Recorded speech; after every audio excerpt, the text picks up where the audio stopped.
امام الانبیاء ختم المرسلین صلی اللہ تعالی علیہ وعلی آلہ و اصحابہ وبارک وسلم کی ذات والا صفات پہ درود و سلام کے نذرانے بھیجنے کے بعد حضرات محترم، آج ہم سلام عقیدت و محبت پیش کرنے جا رہے ہیں امیر المؤمنین خلیفۃ المسلمین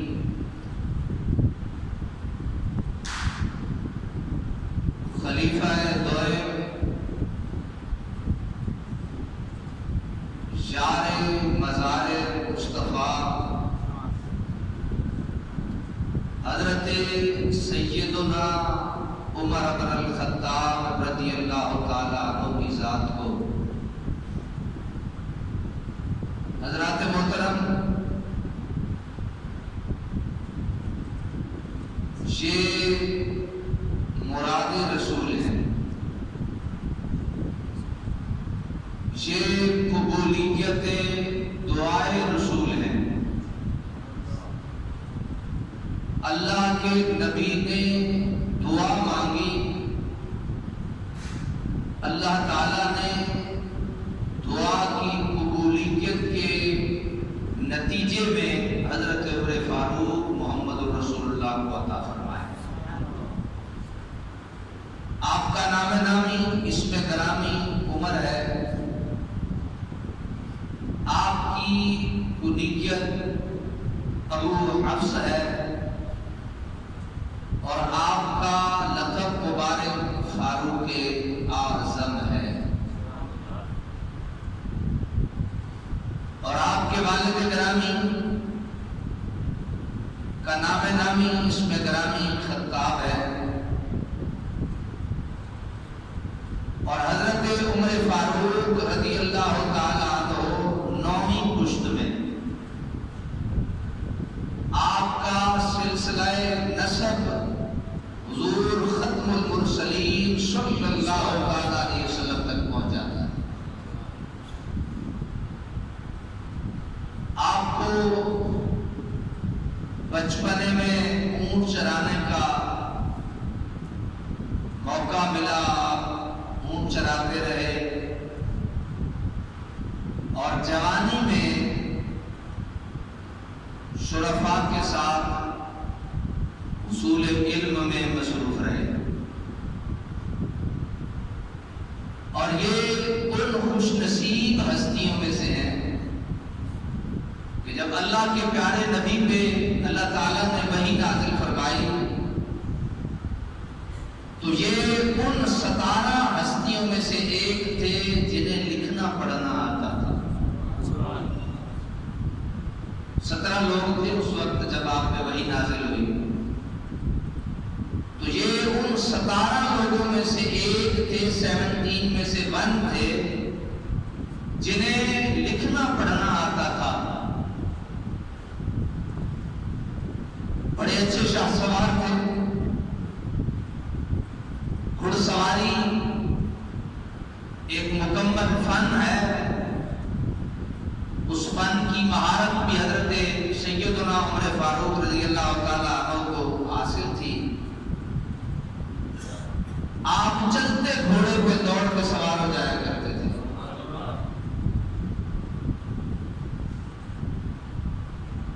اور آپ کا جو بلند ترین مقام ہے وہ یہ ہے کہ آپ رسول اللہ کے 4 خلفاء میں سے صحابہ کبار جنہیں کہا جاتا ہے، ان میں سے دوسرے نمبر کے صحابی ہیں۔ یہ پہلا نمبر ہونا، دوسرا نمبر ہونا، تیسرا نمبر ہونا، یہ ہم تنقیص صحابہ کے طور پہ نہیں کہتے کہ فلاں پہلے نمبر پہ تھا، فلاں دوسرے نمبر پہ تھا، فلاں تیسرے نمبر پہ تھا۔ ہر ایک اپنے تائیں اعلیٰ اور بہت اونچا رتبہ رکھتا ہے۔ مثلا حضرت سیدنا صدیق اکبر رضی اللہ تعالیٰ عنہ، آپ کی صداقت بڑی مشہور تھی. آپ صادق تھے زمین و آسمان میں، اور صادق سے بھی بڑھ کے صدیق تھے زمین و آسمان میں.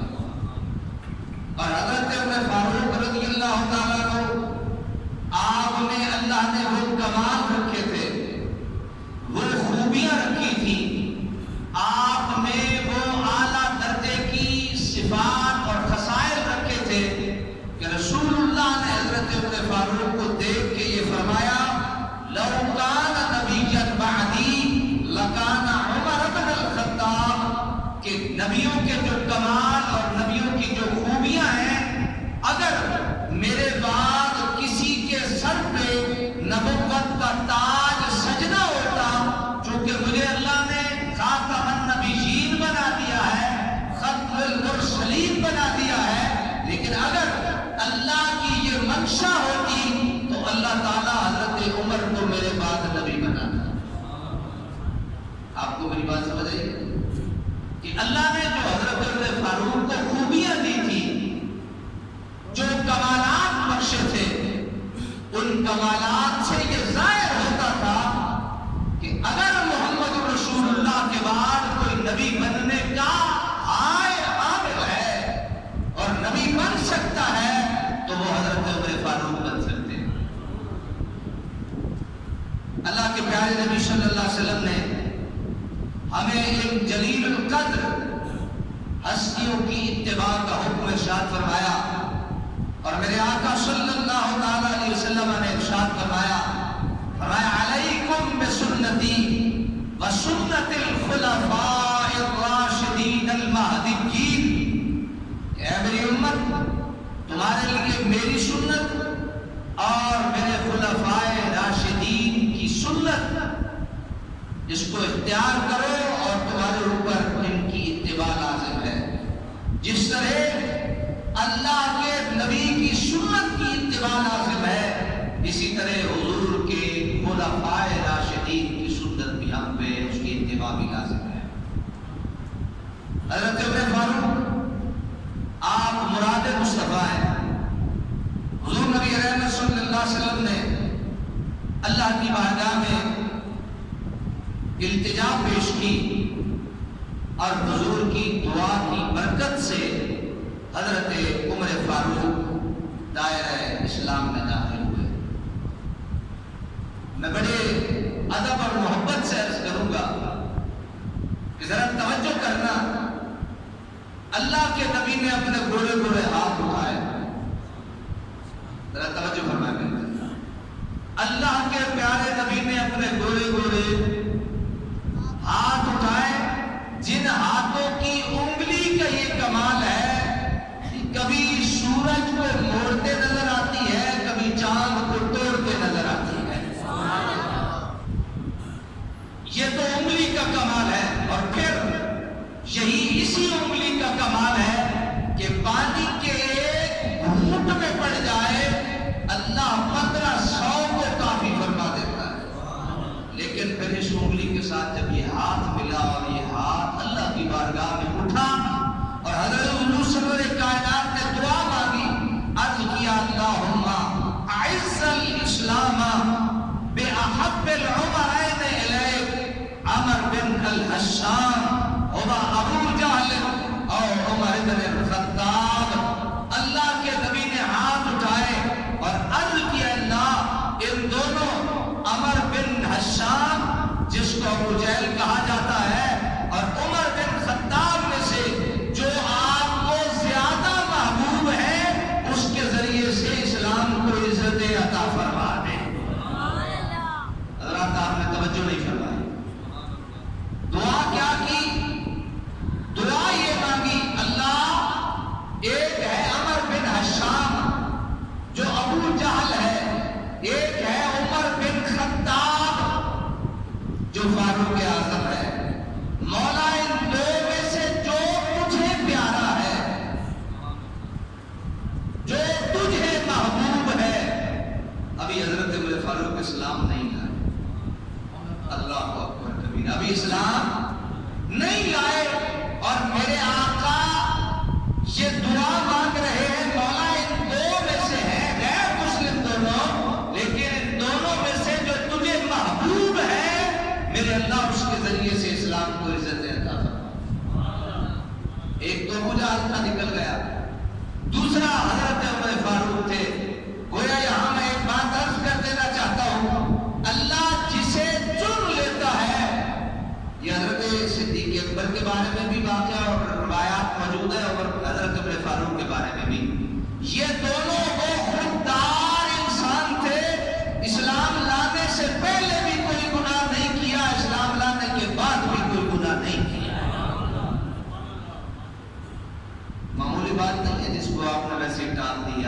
سبحان اللہ کہے بغیر ہضم کر کے آگے گزر گئے.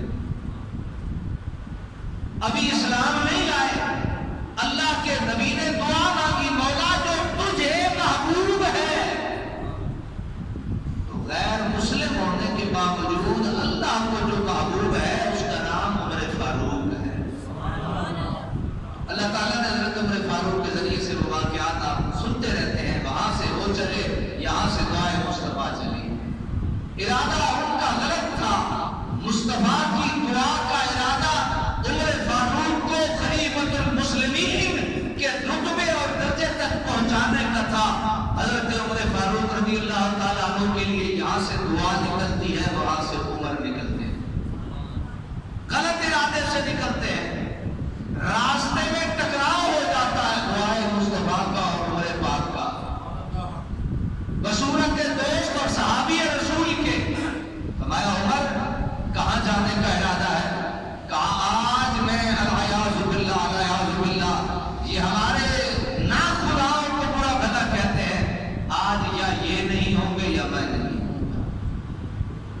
کہا دوست ٹھیک ہے, لیکن ذرا اپنی بہن کا بھی ذرا خیال کرو اور دیکھو, اس کے گھر کا بھی چکر لگا دو.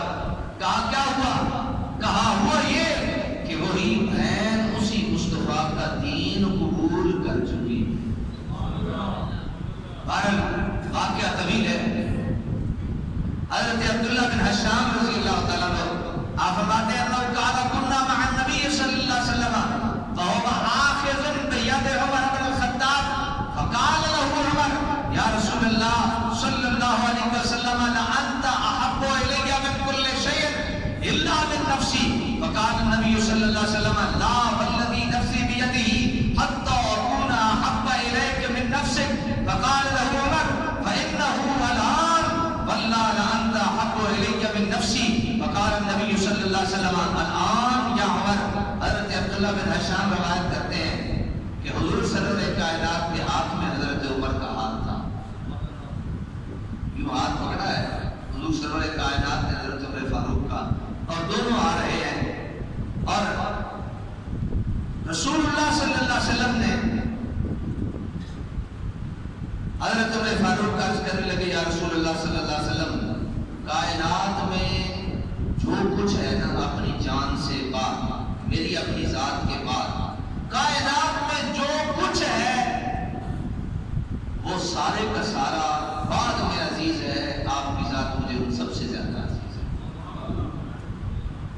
الفاظ ہیں اللہ کے نبی صلی اللہ علیہ وسلم فقال له عمر,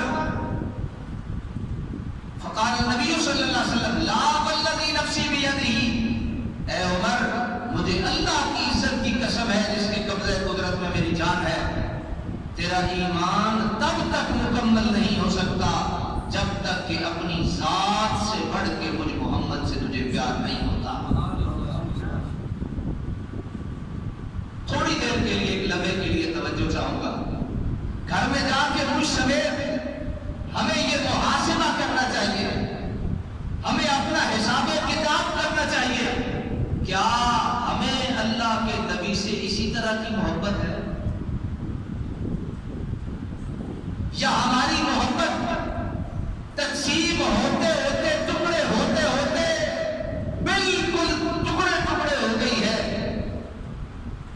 اور ہمیں اپنے محبوب سے محبت تو کئی چیزوں سے کم نظر آتی ہے. پھر گویا ہمارے ایمان کی ہمیں خیر بنانی چاہیے. حضرت محترم حضرت عمر فاروق رضی اللہ تعالیٰ عنہ, آپ کا جو علمی مقام ہے, کسی کی پہچان کے لیے اس کا علمی مقام جاننا بڑا ضروری ہے. آپ کا جو علمی مقام ہے, رسول اللہ صلی اللہ علیہ وسلم نے ارشاد فرمایا کہ الحق کو علی لسان عمر, یہ جو سچ ہے نا یہ زبان عمر پہ جاری رہتا ہے. الحق کو علی لسان عمر, حضرت عمر فاروق کی زبان پہ ہمیشہ حق جاری رہتا تھا. حضرت عمر حق کے علاوہ کبھی زبان نہیں کھولتے تھے, آپ کی زبان حق کے علاوہ کھلتی نہیں تھی. اور حضرت عمر فاروق کی جو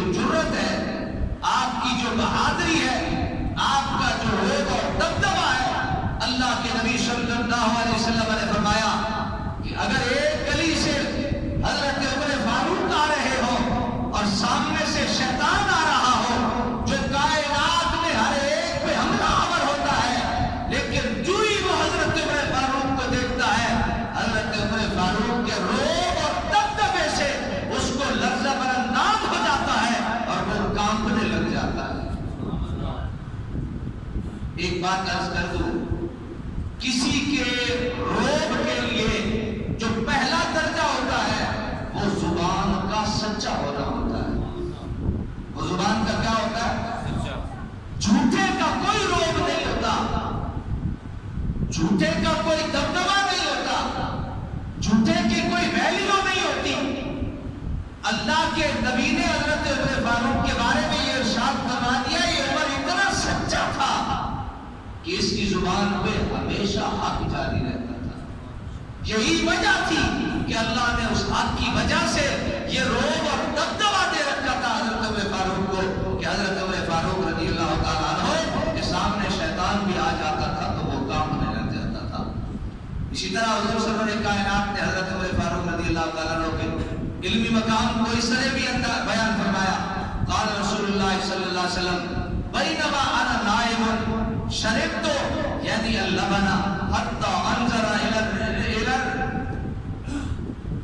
الري حتی یجری فی ظفری اور فی اظفاری ثم نامت عمر فقالوا فما حملته قال العلم وجه التعبیر بذلك من جهت اشتراک اللبن، کہ حضور سرور کائنات ایک روز صحابہ کرام کی محفل میں ارشاد فرمایا، میں نے خواب میں یہ منظر دیکھا کہ دودھ پیش کیا گیا اور میں نے اس قدر سیراب ہو کر پیا کہ اس کی سیرابی میرے ناخنوں تک آ گئی۔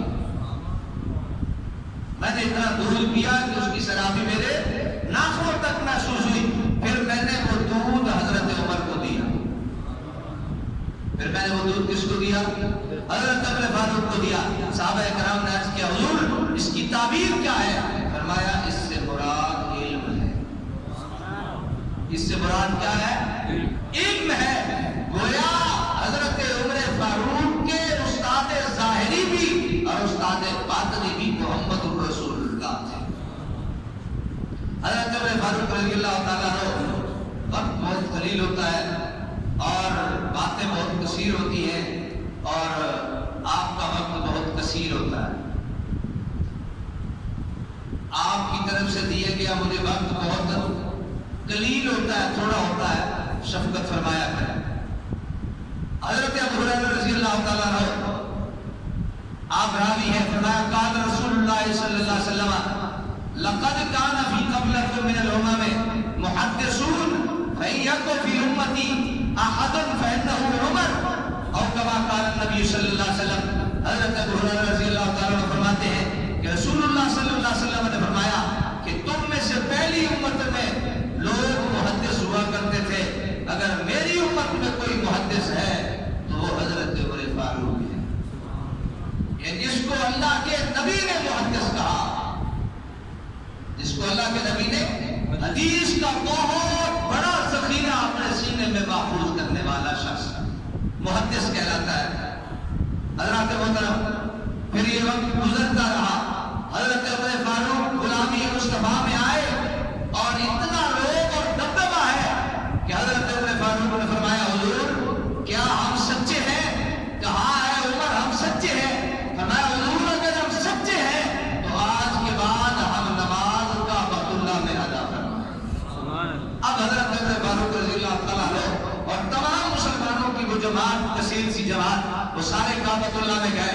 حضرت عمر فاروق نے تلوار نکال رکھی ہے اور آپ فرما رہے ہیں، آج ہے وہ اپنی ماں کو روتا چھوڑ کے جانے والا، آئے وہ عمر کا مقابلہ کرے، اپنے بچوں کو جو یتیم کرنا چاہتا ہے آئے وہ عمر کے مقابلے میں، آئے جو اپنی بیوی کو بیوہ کرنا چاہتا ہے آئے عمر کے مقابلے میں۔ آج کے بعد ہم کعبۃ اللہ کے سین میں کھڑے ہو کے اپنے رب کی بندگی کیا کریں گے۔ حضرت عمر فاروق کا یہ روب اور یہ دبدبا، میں ایک بات بڑے جو ہے وہ صدمے سے اور بڑے دکھ سے عرض کروں گا۔ ایک نوجوان مجھے عرض کرنے لگا، استاد جی باقی ساری باتیں ٹھیک ہیں، ہمیں نماز سکھاؤ، ہمیں روزہ سکھاؤ، ہمیں فلاں چیز سکھاؤ، ہمیں فلاں چیز سکھاؤ۔ آپ کبھی عمر کی داستانیں، کبھی ابو بکر کے قصے، کبھی آپ کسی کی باتیں سناتے ہو۔ میں نے کہا بیٹا میں وہ کام کرتا ہوں جو میرے اللہ نے اپنے پاک کلام میں کیا ہے۔ کیا اللہ تعالیٰ نے حضرت عمر کی شان نہیں بیان فرمائی؟ بلکہ یوں سمجھ لیجیے کہ جہاں سارے صحابہ کی رائے ایک طرف ہوتی، محدثین نے لکھا ہے جہاں سارے صحابہ کی رائے ایک طرف ہوتی، ایک اکلوتے عمر کی رائے ایک طرف ہوتی، جہاں عمر کی رائے ہوتی وہاں خدا کی رائے ہوا کرتی تھی، وہاں خدا کی رائے ہوا کرتی تھی۔ حضرت عمر سوچتے تھے اللہ اس کو قرآن بنا دیتا تھا، عمر کسی بات کو پسند کرتے تھے اللہ اسے قرآن بنا دیتا تھا۔ یہ وہی عمر ہے جس کے آنے سے اللہ نے اسلام کو طاقتیں اور قوتیں بخشی۔ حضرت محترم حضرت عمر فاروق رضی اللہ تعالیٰ عنہ میرے آقا صلی اللہ علیہ وسلم کے ساتھ اور آپ کی اہل بیت کے ساتھ اتنا پیار کرتے تھے، اتنی محبت کرتے تھے، آپ کے اور آپ کے تمام جتنے بھی صحابہ ساتھی تھے وہ سارے کے سارے حضور سرور کائنات کی اس یاد سے بڑا پیار کرتے تھے۔ حضرت علی رضی اللہ تعالیٰ عنہ کو بھی اپنے بہت قریب رکھتے تھے، اور اہم معاملات میں جب آپ خلیفہ بنے تو حضرت عمر فاروق رضی اللہ تعالیٰ عنہ حضرت علی سے مشورہ کیا کرتے تھے، بلکہ یہ جملہ زبان ضد عام تھا اس وقت، آپ فرمایا کرتے تھے لولا علی لہلک عمر، لوگوں جان لو اور سمجھ لو اس واقعہ کو کہ صحابہ ایک دوسرے سے محبت کرتے تھے، اگر ان کی کوئی دشمنی تھی تو وہ دشمن مصطفیٰ ان کے دشمن تھے، ان کی دشمنی کا معیار مصطفیٰ کے دشمنوں اور خدا کے دشمنوں کے ساتھ تھا، جو مصطفیٰ کے غلام تھے وہ سارے شیروں سے کر ہوا کرتے تھے۔ آپ فرماتے ہیں لولا علی لہلک عمر، آپ فرماتے اگر علی میرے بھائی نہ ہوتے تو عمر ہلاک ہو چکا ہوتا۔ تو یہ کوئی بندہ کسی کی بغض میں کہتا ہے یا کسی کی دوستی اور محبت میں کہتا ہے کہ یار تو نہ ہوگا تو میں آج مر گیا ہوں گا، جے تو نہ ہوگا نا تو میں مر گیا ہوں گا۔ لولا علی لہلک عمر، جے علی نہ ہوگا نا میرے ویر تے آج عمر ہلاک ہو گیا ہوں گا۔ حضرات محترم یہ پیار یہ محبتیں ان کی پینگیں چڑھی، اور پھر کیا ہوا؟ حضرت علی المرتضیٰ نے اپنی بیٹی حضور حضرت عمر کے نکاح میں دے دی تھی۔ یہاں تو پیار کی پینگیں، اور یہاں لوگ ایک دوسرے کو بٹوارے کر کے بیٹھے ہیں، سمجھ نہیں آتی یہ زمینوں کے بٹوارے ہیں یا اخلاق کے بٹوارے ہیں یا کردار کے بٹوارے ہیں۔ حضرات اللہ کے نبی نے بھی محبت کا درس دیا، اللہ نے بھی محبت کا درس دیا، صدیق نے بھی محبت و پیار کا درس دیا، عمر بھی پیار پہ بولے، علی بھی پیار پہ بولے، اور میرے عثمان پہ قربان جاؤ آپ نے تو پیار کی تمام حدیں ہی کیا سوال ہے۔ حضرت محترم حضرت عمر فاروق رضی اللہ تعالیٰ عنہ پھر بابے باہر کھڑے ہو کے میں نام دے بھائی تم ٹائم زیادہ لانا ہے، آخر دعویٰ